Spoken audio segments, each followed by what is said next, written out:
Bismillahirrahmanirrahim. Assalamualaikum warahmatullahi wabarakatuh. Selamat pagi adik-adik semuanya. Hari ini saya akan menyampaikan sebuah materi kepariwisataan kelas 10 ya, dengan judul jenis dan ruang lingkup karir pada industri pariwisata. Jadi pada materi kali ini kita akan mempelajari apa saja sih jenis-jenis dan ruang lingkup kalau kita berkarir pada industri pariwisata. Jadi kalau adik-adik masuk jurusan perhotelan, usaha perjalanan wisata atau tata boga, nah kira-kira kita ngambil jurusan pariwisata itu peluang kerjanya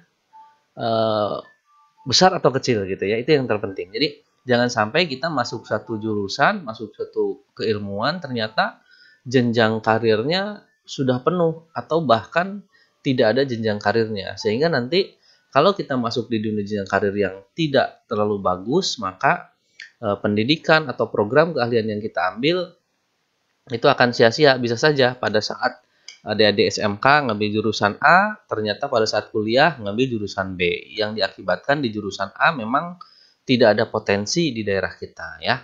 Nah, jadi apa saja jenis dan ruang lingkup karir pada industri pariwisata? Nah, mari kita simak. Yang pertama adalah bahwa dunia pariwisata merupakan sebuah industri bisnis yang sangat menjanjikan, baik dari segi potensi pemasukan bagi negara maupun dari segi peluang kerja. Ya, bagi rakyat Indonesia ini apalagi. Di pertemuan sebelumnya saya sudah membahas bahwa yang namanya sumber devisa Indonesia itu yang terbesar itu di tahun 2019 sebelum ada corona itu dari sektor industri pariwisata ya, atau hospitality industry.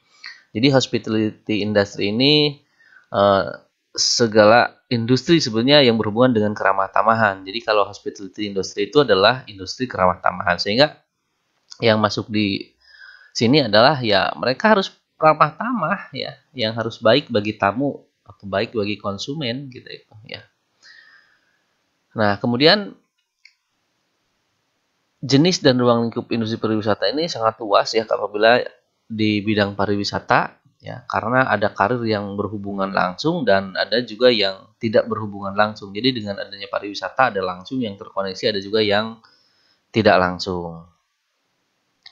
Kemudian jenis-jenis karir pada industri pariwisata itu tergantung pada unsur yang ada ya. Yang pertama unsurnya ada di bidang akomodasi, yang kedua ada bidang jasa boga atau restoran, yang ketiga ada bidang transportasi jasa angkutan, kemudian atau tempat penukaran uang atau money changer, ada di atraksi wisata, ada di bidang cenderamata atau biro perjalanan. Kalau di bidang akomodasi, peluang-peluang yang muncul adalah adik-adik bisa bekerja di hotel-hotel atau penginapan-penginapan. Nah, kalau berbicara hotel ini peluang kerjanya sangat banyak ya. Mulai dari staf depan, ada bellboy ya, kemudian ada front office ya, di front office dibagi-bagi lagi, ada bagian resepsionis, ada bagian reservasi, ada telepon operator ya. Kemudian ada doorman ya, bellboy, doorman itu yang jaga pintu di depan pakai pakaian khas biasanya di hotel-hotel besar. Kemudian kalau bellboy adalah orang yang membantu ya, memasukkan barang-barang tamu, melepak barang tamu, mengantar tamu ke kamar. Nah, kemudian divisi lainnya setelah divisi front office ya, ada divisi housekeeping ya, tugas housekeeping mulai dari making bed atau membersihkan tempat tidur, kemudian ada public area-nya, kemudian ada juga bagian laundry ya, yang bagian mencuci barang-barang tamu atau bagian mencuci kelengkapan yang di kamar. Kemudian ada juga divisi food and beverage FB ya. FB ini dibagi dua, ada FB product dan FB service. FB product ini adalah bagaimana membuat makanan ya, atau hot and cool kitchen, diantaranya jadi chef ya, ada master chefnya, ada juga asisten cooknya, ada juga cook helpernya, ini ada juga steward di sini. Jadi steward itu yang mencuci sisa gelas atau piring ya. Kemudian di FB service ada ini waiter atau waitress ya, kemudian ada captainnya biasanya, ada juga bagian bartender ya. Ya, di hot and cool juga ada pantry and bakery ya. Nah, ini lingkupnya ini sangat luas. Dari adik-adik dari jurusan tata boga itu bisa masuk di FB product, hot and cool ataupun pantry, bakery atau bartender ya. Kemudian divisi lainnya yang ada di hotel ada bagian engineering ya. Ini kalau anak-anak dari teknik elektroindustri nih masuk hotel itu bisa. Kenapa? Karena ada divisi engineering yang membetulkan kabel-kabel jaringan, di antaranya TKJ juga masuk di sini ya. Kemudian selain divisi itu ada divisi office atau kantor, di antaranya ada bagian finansial, keuangan ya, bagian pembelanjaan ya, dan lain sebagainya. Kemudian ada juga divisi untuk bagian purchasing, pembelian ya untuk stok barang, ada juga bagian security-nya, bagian depan dan lain sebagainya. Pokoknya hotel ini complicated, jadi komplit, jadi banyak sekali divisi yang bisa masuk. Yang kedua, jasa boga dan restoran. Nah, jasa boga restoran diantaranya rumah-rumah makan, ya, ada catering. Karena kalau orang berkunjung ke satu wisata itu dia pasti membutuhkan yang namanya makan. Makan itu bisa disediakan oleh dua, bisa di restoran, bisa catering atau nasi box, ya. Nah, jadi divisinya bisa ya buka restoran kalau masuk di divisi pariwisata. Ini sangat potensial. Yang ketiga ada transportasi dan jasa angkutan, ya. Kalau kita lihat di Pangandaran pertama mereka menyediakan jasa perahu ya, angkutan perahu yang menyeberang ke cagar alam, atau ada jasa penyewaan sepeda, motor ya, jasa mobil dan lain sebagainya. Ini di pariwisata ini bisa hidup ya. Jadi adik-adik bisa buka jasa itu ya ketika di pariwisata, atau juga jasa transportasi itu apa ya? Ya, transportasi ya untuk mengantarkan dari satu titik ke titik yang lainnya. Penjemputan kah ya layanannya, atau layanan transfer in, layanan transfer out ya dan lain sebagainya. Kemudian ada tempat penukaran uang. Ini karena biasanya kenapa diperlukan money changer? Karena biasanya pengunjung datang itu bukan hanya tamu domestik, tapi juga tamu-tamu internasional. Ada yang dari luar negeri, mungkin mereka membawa mata uangnya mata uang yang non rupiah, sehingga money changer ini potensial. Jadi kalau di suatu destinasi wisata belum ada money changer, adik-adik bisa ngambil peran, adik-adik bisa berbisnis di money changer. Yang berikutnya ada atraksi wisata. Nah, jadi atraksi wisata ini adalah destinasinya. Jadi adik-adik bisa belajar mengembangkan suatu daerah menjadi daerah tujuan wisata, bisa jadi pengelola wisata. Kalau adik-adik sudah jadi pengelola wisata, di dalamnya banyak, karena di dalamnya bisa membuka bagian tiketing ya, jadi bayar tiket yang masuk, kemudian jasa parkirnya, kemudian adik-adik juga bisa mengelola tempat tersebut supaya orang yang di sana, para pedagang-pedagangnya ditata, itu bisa jadi pemasukan bagi atraksi atau destinasi wisata. Yang berikutnya adik-adik yang keenam, karirnya adalah bisa di bidang cenderamata. Nah, kenapa cenderamata?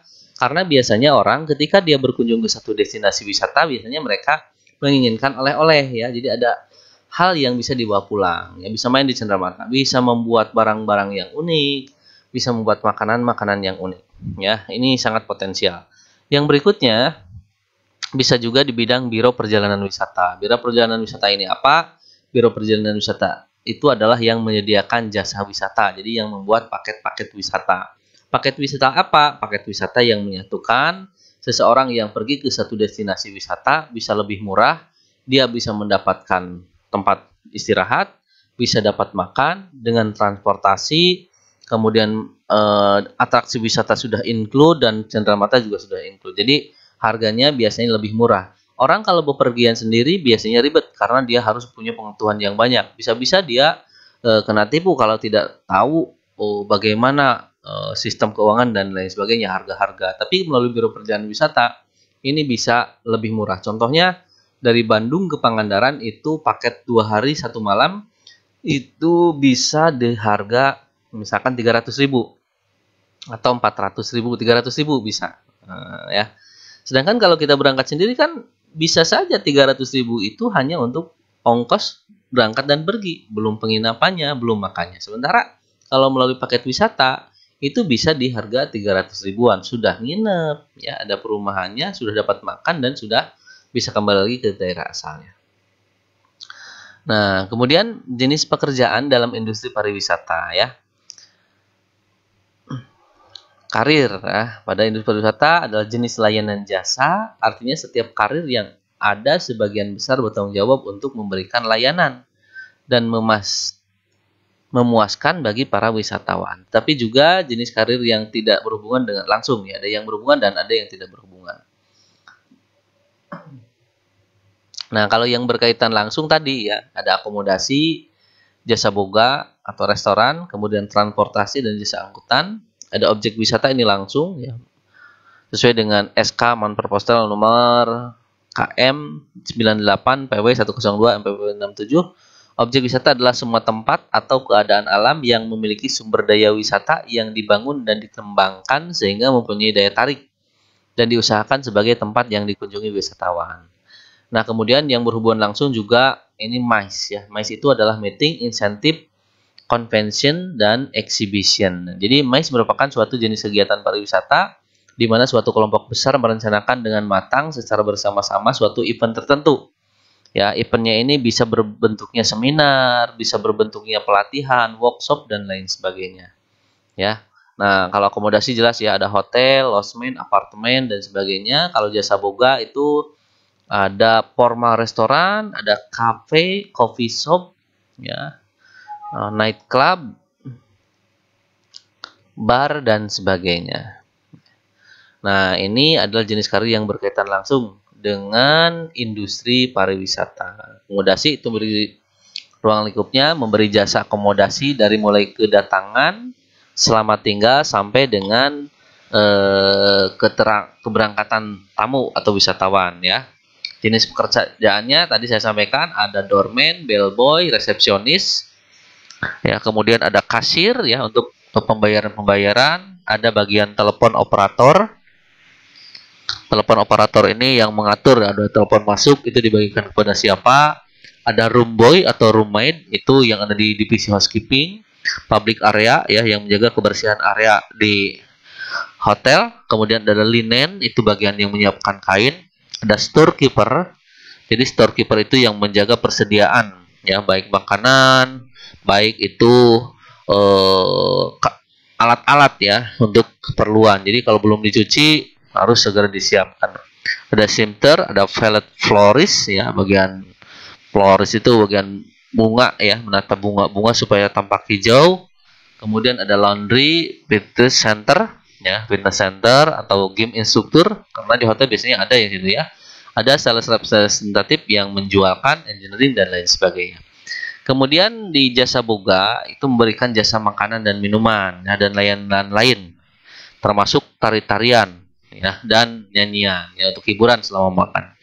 Maka ada maitre de hotel ya, jadi restoran yang ada di hotel, kemudian ada waiter, bartender, bar captain, chef, demi chef, komis derang, ada patissier, ada baker, ada steward. Ya, steward ini untuk cuci, ada winemaker dan sebagainya. Karena orang barat itu senang minum anggur ya. Bagi mereka itu daerahnya dingin, jadi anggur itu untuk menghangatkan. Jadi tidak digunakan untuk yang lain-lain. Kemudian di jasa transportasi dan jasa angkutan, itu memberikan jasa mengantarkan wisatawan dari satu negara ke negara lain atau dari satu tempat ke tempat yang lain dengan layanan lainnya. Misalkan jasanya tour guide. Ya, di dalamnya bisa juga adik-adik jadi pramugari pesawat udara, ada pramugari di kereta api, ada tour guide atau tour operator. Kalau di objek wisata itu penyedia tempat wisata, hiburan dan lainnya, ada bagian perencanaan wisata, ada professional organizer, ada tourist organization, ada tourism operator, dan tourist guide atau pemandu wisata.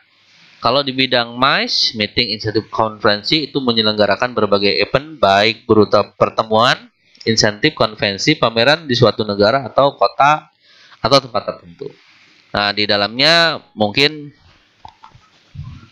bisa biro konvensi, meeting planner, PCO atau Professional Congress Organizer, ada exhibition organizer, ada destination manager, dan steering committee. Kalau di pariwisata, adik-adik bisa mempelajari MICE ini pada program kalian usaha perjalanan wisata atau UPW. Ini di kelas 11 dan kelas 12 itu ada mata pelajaran MICE. Nah, kemudian beberapa jenis karir dan ruang lingkup yang tidak berkaitan langsung dengan industri pariwisata, namun sesungguhnya jenis-jenis karir itu memiliki peranan yang cukup penting, ya. Nah, apa saja? Yang pertama, jenis karir di bidang pariwisata yang tidak berkaitan langsung dengan industri pariwisata itu ada airline, ya. Ruang lingkupnya jasa ini pesawat, ya. bisa jadi pilot atau kopilot, tapi adik-adik harus ngambil sekolah lanjutan ya, bisa kursus pilot ya.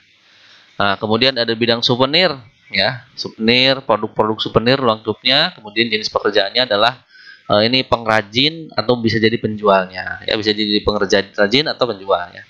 Kemudian ada bakery, produk roti dan kue, pengusaha, karena mereka ini termasuk cinta mata ya, termasuk oleh-oleh ya. Ada roti khas misalkan Bandung atau Lembang ya, susu Lembang. Kemudian apa itu banyak jadi pengusaha di bidang bakery. Ada juga di bidang fashion, jasa membuat pakaian atau menjual pakaian, bisa menjadi penjahitnya, bisa perancangnya, atau bisa jadi model, atau bisa jadi tokonya gitu ya, toko pakaian. Misalkan di Pangandaran banyak toko-toko pakaian yang mereka laris ya kalau ada pengunjung, karena biasanya pengunjung datang ke pantai dia nggak bawa baju ya, sehingga dia harus beli dulu pakaian untuk berenang.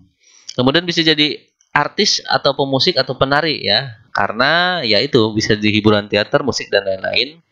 Artis teater, film, pemain musik, penari budaya, ya. Penari budaya itu misalkan ronggeng gunung, ya, misalkan penari kuda lumping, ya, tari kecak, ya, itu bisa jadi. Atau musik, biasanya ketika mereka mengadakan hiburan pada saat dinner atau gala dinner itu ada artis, ya. Jadi kalau dari pariwisata, ya bisa jadi artis juga, ya. Karena berhubungan, meskipun tidak berkaitan secara langsung dengan industri pariwisata, tapi komponen ini sangat dibutuhkan. Bisa juga penjual bensin ya, menjual bahan bakar kendaraan, baik darat, laut maupun udara. Itu bisa jadi penjual karena banyak mereka menggunakan jasa transportasi. Bisa juga jasa percetakan ya, atau desainer ya, untuk membuat sablon pada seragam mereka, yang membuat topi, membuat kaos dan lain sebagainya. Bisa juga di bidang warnet memberikan jasa penyewaan telepon. Ini sudah nggak terlalu berlaku ya, tapi kalau warnetnya ini biasanya disajikan dengan warung kopi ya. Jadi mereka ketika liburan bisa sambil wifi-an gitu ya, sambil ngopi-ngopi itu bisa. Yang berikutnya bisa jadi jasa pendidik ya, jasa pendidik bagi tenaga pariwisataan, bisa jadi gurunya seperti saya ya. Saya lulusan dari pariwisata ya, perhotelan saya ya, ngambil pariwisata, kemudian saya bisa jadi pendidik ya di SMK yang menyelenggarakan pendidikan pariwisata. Kemudian bisa jadi dokter, paramedis, nah, jasa kesehatan, dokter, perawat, tenaga medis. Ini diwajibkan ada di setiap destinasi wisata. Mungkin itu yang bisa saya sampaikan. Terima kasih. Assalamualaikum warahmatullahi wabarakatuh.